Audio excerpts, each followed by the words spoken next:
Pessoal, nós vamos ter aqui mais uma breve aula, uma pequena aula, né, de revisão aí sobre conteúdos do ensino médio, especificamente nesse caso falando sobre ácidos e bases, né, grandezas como pH, pOH, produto iônico da água, e vamos falar também sobre solução tampão, tá certo? Tem alguns exercícios aqui, né, nesse material, né, que é do slides da Secretaria de Educação do Estado de Pernambuco, mas evidentemente você deve buscar depois os livros, né, e responder um número maior de exercícios para praticar, né, consolidar ali, né, os seus conhecimentos, que é isso então que vai sedimentar melhor o conteúdo, tá certo? O propósito aqui é só revisar brevemente, mas vamos lá.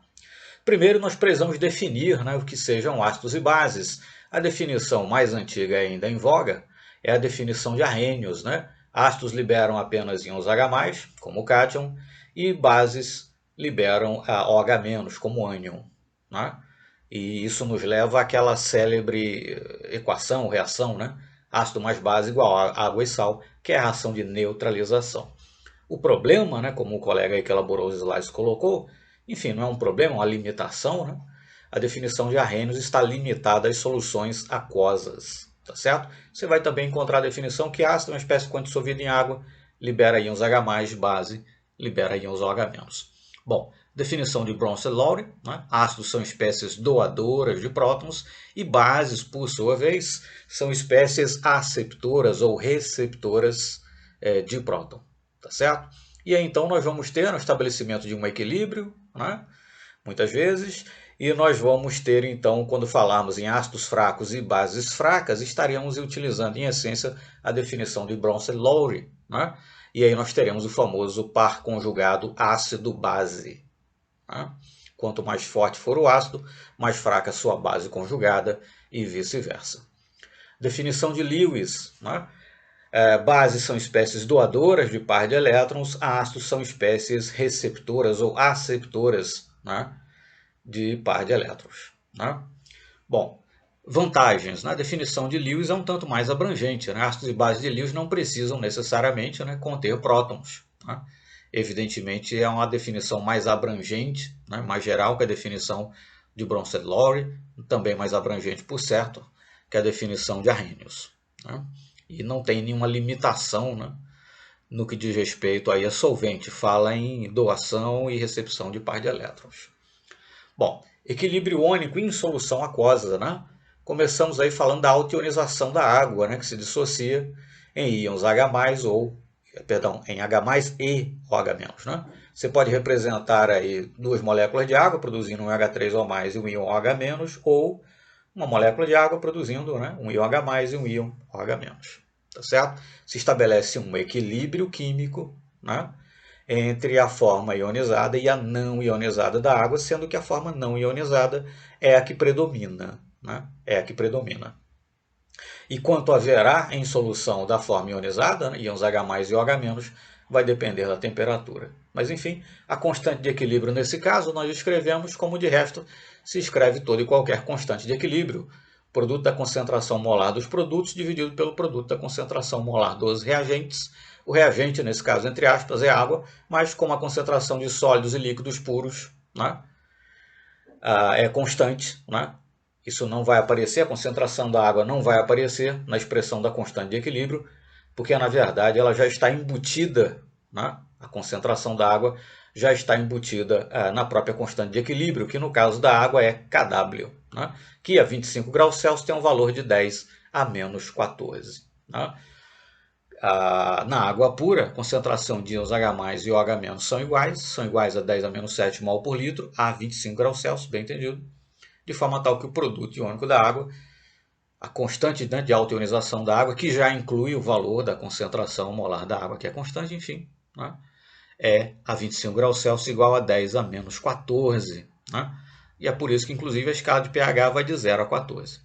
Perfeito? Enfim, escrevemos, né, o produto iônico da água, enfim, a constante de equilíbrio, né, que expressa aí o equilíbrio entre moléculas de água ionizadas e não ionizadas, da mesma forma que escrevemos qualquer constante de equilíbrio. Né? Bom, na solução neutra, né, concentração de H+ igual a concentração de OH-, 10 a menos 7 mol por litro, pH é 7. Né? Uma solução ácida, o pH vai ser menor do que 7, e numa solução básica o pH vai ser maior do que 7. Né? Ou você pode expressar isso dessa maneira também, dizer que numa solução ácida a concentração de íons H+, é maior do que a de OH-, né? E que numa solução básica de OH- é maior do que a de H+, e enfim, a que for maior será maior do que 10 a menos 7 mol por litro, a que for menor será menor do que 10 a menos 7 mol por litro. Né? Bom, uma coisa é dizermos que uma substância é ácida ou básica, outra coisa é calcularmos a sua acidez e basicidade. Né? Podemos calcular o pH, sabendo que o pH é menos o log da concentração de íons H+, e da mesma forma o chamado pOH é menos o log da concentração de OH-, de forma tal que pH mais pOH igual a 14. Bem entendido, isso a 25 graus Celsius, tá certo? E a tabela aí apresenta, para fins de comparação, né, o pH típico aí de algumas, né, substâncias, etc., que aparecem no nosso dia a dia, né? Por exemplo, chá, café, leite, etc. Como é que nós podemos medir o pH, né, de uma solução? Bom, você pode utilizar um instrumento eletroeletrônico, chamado pHmetro, que tem de vários tamanhos, modelos, formatos. Né? E você pode também utilizar o chamado papel indicador. Você tem desde o papel de tornassol, que diz simplesmente se a solução é ácida ou básica. Né? Uma solução ácida o papel fica vermelho, numa solução básica ele fica azul, como você tem papel indicador como esse que aparece aí na imagem, né? Em que você tem realmente valores de pH, valores inteiros, né? De 1 até 14. Você mergulha rapidamente a tira ali do papel de pH na solução, retira, espera secar, compara com uma escala de cores e você pode então saber qual o pH da solução. Né? Bom, chegamos então a ácidos fortes. Né? Lembrar que ácidos fortes, né, grosso modo, são ácidos que estão 100% ionizados. Né? Alguns autores tentam estabelecer um critério objetivo a partir de 60% de ionização, seria um ácido forte. Mas enfim, para fins de cálculo, né, você vai considerar que um ácido forte é uma espécie que está 100% ionizada. E a partir daí fica fácil calcular a concentração de H+, fica fácil, portanto, calcular o pH. Né? Inclusive, você pode parar aí o slide e ver esse exemplo, né, que aparece aí especificamente. Né? Uma solução de HNO3, 10 a menos 5 mol por litro, pH é 5. Bases fortes, idem, né? No sentido de que o adjetivo forte faz referência ao grau de ionização. Uma base forte seria uma base 100% ou coisa que o valha ionizada. Mas enfim, para fins de cálculo, enfim, para a grande maioria dos ácidos e bases, aí nós vamos considerar que eles estão fortes, né? Ácidos e bases fortes, bem entendido. Vamos considerar que eles estão 100% ionizados, embora existam exceções, né? Alguns ácidos aí que são fortes, mas que na verdade não são 100% ionizados, tá certo? Então, para bases fortes, um raciocínio absolutamente análogo. Né? A partir da concentração de íons OH-, você calcula o pOH da solução, sabendo que pH mais pOH é igual a 14, você calcula então também o pH. Né? Calculando o pOH, você calcula o pH. Chegamos então a ácidos fracos, né, que são ácidos que estão apenas parcialmente ionizados. O grau de ionização vai depender do ácido especificamente, da temperatura, né? Mas via de regra, esse grau de ionização é bastante baixo, 0,5%, 1%, coisa do gênero. Né? E aí, no caso, para calcular o pH de uma solução de um ácido fraco e de uma base fraca também, você vai precisar da constante de ionização, né? Da constante de equilíbrio, que nesse caso é uma constante de ionização que aparece aí expressa. Né? Tá certo? Você pode parar o slide e olhar com calma. Bom, cálculo para pH, o cálculo do pH para ácidos fracos, necessariamente você vai precisar do valor de Ka, né, que para a grande maioria dos ácidos você encontra nos handbooks, etc. Né, é o que já foi medido, você encontra nas tabelas, pode utilizar. E você vai ter que considerar aí, no caso, qual é a aproximação que você vai fazer no cálculo. Né? Vai depender. Né? Uma aproximação muito comum é assumir que a concentração no equilíbrio do ácido, representado genericamente por HA, né? A concentração no equilíbrio é a própria concentração inicial. Isso é tão mais verdadeiro quanto pouco ionizado esteja o ácido. Né? Enfim, no slide anterior e nesse slide aqui, pare, leia com calma, né? Enfim, tenta se apresentar etapas lógicas, um passo a passo, né, de como calcular o pH para ácidos fracos. Né? Mas a aproximação, como disse, mais comum de se fazer, que não custa lembrar que K é uma constante de equilíbrio. Né? Então, todas as concentrações que aparecem ali na expressão de Ka devem ser as concentrações do equilíbrio, as concentrações no equilíbrio, as concentrações de cada uma das espécies uma vez que o equilíbrio químico tenha sido atingido, né? Mas a aproximação mais comum é assumir que a concentração no equilíbrio é a própria concentração inicial e será tão mais verdadeiro quanto, né, menor for o grau de ionização do ácido. Para as bases fracas, o raciocínio é absolutamente análogo, né? E perceba que nós estamos considerando aí, como já havia mencionado antes, base de Bronsted, né?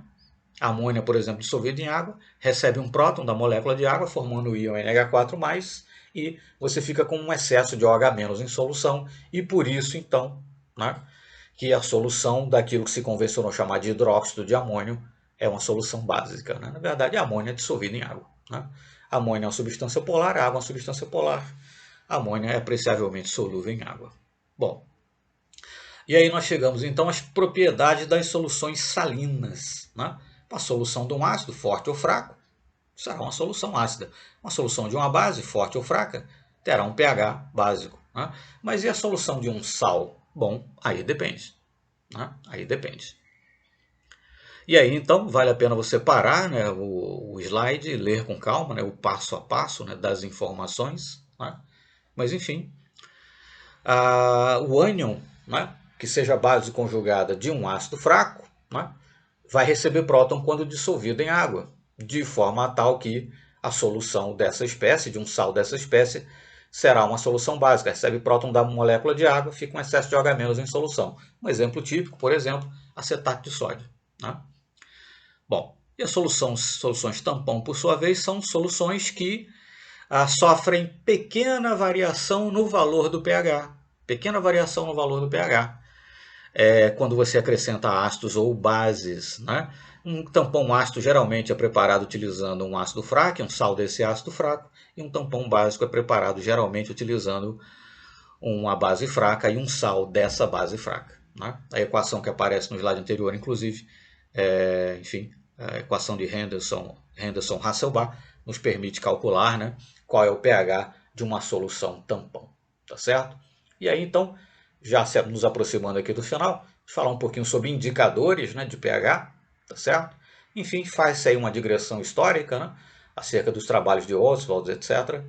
Mas, enfim, o fato é que nós temos uma série de substâncias que atuam como indicadores, que têm faixas de viragem em valores diferentes de pH, né? A chamada faixa de viragem é aquela faixa de valor de pH na qual o indicador muda de coloração, né? E aí aparecem alguns exemplos, tá certo? Fenolftaleína e outros mais, né? Tá certo? Azul de bromotimol, etc. Enfim, a fenolftaleína é muito utilizada, por exemplo, em titulações ácido-base, né? Titulações de ácido forte por base forte ou vice-versa, porque a faixa de viragem da fenolftaleína está justamente no valor de pH que você vai terminar, enfim, tendo em solução quando você titula, por exemplo, um ácido forte com uma base forte, né? Então, não é correto dizer que indicador é uma substância que apresenta uma coloração no meio ácido e uma outra coloração no meio básico, né? Porque você tem indicadores que, inclusive, por exemplo, mudam de cor na faixa entre pH 2 e 4, né? O meio ainda é ácido, mas o indicador já mudou de cor, né? Bom, mas como é que os indicadores mudam de cor, né? A forma ácida e a forma alcalina, né, do indicador, da molécula do indicador, têm colorações diferentes, porque absorvem diferentemente a luz na faixa do ultravioleta visível. Por conseguinte, né, a cor complementar, que é aquela que nós enxergamos, né, também é diferente. Tá certo? Bom, os indicadores de pH são, via de regra, né, ácidos ou bases inorgânicos. Orgânicos, perdão. Tá certo? Ácidos ou bases orgânicos. Bom, aí de novo, né, há exemplos aí de papel indicador, né, de pH, que você pode utilizar, né, para determinar qual o pH da solução que você está considerando, né? Você toma uma tira do papel indicador, mergulha na solução rapidamente, retira, espera secar e compara com a escala de cores que aparece normalmente na própria embalagem, né? E a partir daí, então, utilizando papel indicador, quer dizer, utilizando uma abordagem clássica, né, sem utilizar nenhum equipamento eletroeletrônico, como um pHmetro, você pode saber qual é o pH da solução. Você tem tanto papéis indicadores como esse, né, que apresentam valores inteiros de pH, quanto você tem também papel com valores aí de décimo de pH, tá certo? Mas enfim, e aí então alguns exercícios de fixação, tá certo? Pare cada um dos slides, né? Leia com calma o enunciado, né? Compreenda, né? O que está sendo perguntado, tá certo? As respostas já aparecem aí na sequência, né? Mas aconselho que você acompanhe, né? Fazendo os cálculos à mão, quando for mais simples, ou usando a calculadora, se for necessário. Mas, em todo caso, acompanhe, né, os cálculos, refaça os cálculos, verifique. Né? Mesmo quando você está lidando simplesmente com um exercício já resolvido, refazer os cálculos, né, é importante, porque refazer os cálculos, confirmar aqueles valores que o autor está apresentando, ajudam também a reforçar, a sedimentar a assimilação do conteúdo. Tá certo? Aí, de novo, exercício de fixação ainda, tá certo? Aconselho então que você pare aí o vídeo, né? Acompanhe aí os slides com calma, tá certo? Verifique que nesse caso é um exercício que envolve vinagre, né? Ácido acético, um ácido fraco, enfim. Né? Vai envolver aquela equação que apareceu no slide anterior aí, tá certo? Mas enfim, pare o slide, acompanhe com calma o exercício e, sobretudo, refaça os cálculos. Né? Mais um exercício de fixação, ok? Então, pare o slide, leia o enunciado, acompanhe os cálculos que aparecem aí ao lado, né? Tá certo? Refaça os cálculos, né? Verifique se o valor está correto, enfim, refaça os cálculos, né? Acompanhe passo a passo, né? Com a calculadora em mão, se for o caso, refazendo os cálculos, que isso, como disse, ajuda a sedimentar o conteúdo, tá certo? Mas enfim, aqui tem alguns exercícios, né, para ilustrar, para ajudar a sedimentar, mas em verdade é um número pequeno, né? Vale a pena, por certo, buscar aí, se você estiver revisando, né, o conteúdo do ensino médio, em livros do ensino médio ou já em livros de Química Geral, livros de Química Superior, buscar alguns exercícios mais, tá certo? Aí, de novo, mais um exercício de fixação, né, de número 5, tá certo? Enfim, pare o slide, leia com calma, né? As respostas já aparecem, mas confirme, né? Nesse caso aí não tem cálculo propriamente para fazer, né? Mas há afirmações, né? Enfim, é um conteúdo aí, no caso, explorado de natureza conceitual e que é fundamental, né? Você só consegue fazer cálculos em cima de um sistema que conceitualmente você compreendeu e por isso então utilizou as equações corretas. Então, ter uma correta compreensão conceitual dos sistemas é fundamental, tá certo? E aí então fica uma atividade extra, né? Um experimento então tratando do uso do repolho roxo, do extrato do repolho roxo como indicador, tá certo? Em termos de experimento didático, é um clássico, né? É um experimento explorado, abordado há muito tempo, né? Mas esse artigo que aparece aí, o link para ele, né? No slide anterior, enfim, é um artigo realmente bastante completo, bastante bem ilustrado, né? Enfim, dá para usá-lo, né, como um roteiro seguro, né, para você elaborar aí o experimento, tá certo? Mas enfim, é um experimento clássico, né, bastante explorado didaticamente. Você vai encontrar fontes diversas aí na internet, né, com procedimento experimental detalhado para você obter o extrato do repolho roxo, né, e aí testá-lo, então, testar o seu uso como indicador, tá certo? Mas fica aí a dica, então, e vale muito a pena, né? É de baixo custo, né? Evidentemente é algo atóxico, né? Pode ser utilizado, pode ser feito e utilizado em condições domésticas realmente, né? E aí para testar, né, a cor do extrato em diferentes valores de pH, você pode utilizar também, né, itens aí domésticos, né? Uma solução aquosa aí de suco de limão, por exemplo, e coisas assim, tá certo? Enfim, vale muito a pena. Fica aí então a dica, fica então a recomendação, né, de realizar esse experimento, porque realmente é bastante ilustrativo, né, de baixo custo e bastante ilustrativo didaticamente do ponto de vista do uso de indicadores ácido-base, nesse caso indicador, né, um indicador vegetal, né, enfim, um extrato vegetal como indicador. Inclusive outras espécies vegetais eventualmente podem também ser utilizadas com a mesma finalidade. Tá certo? Muito obrigado então e até a nossa próxima aula.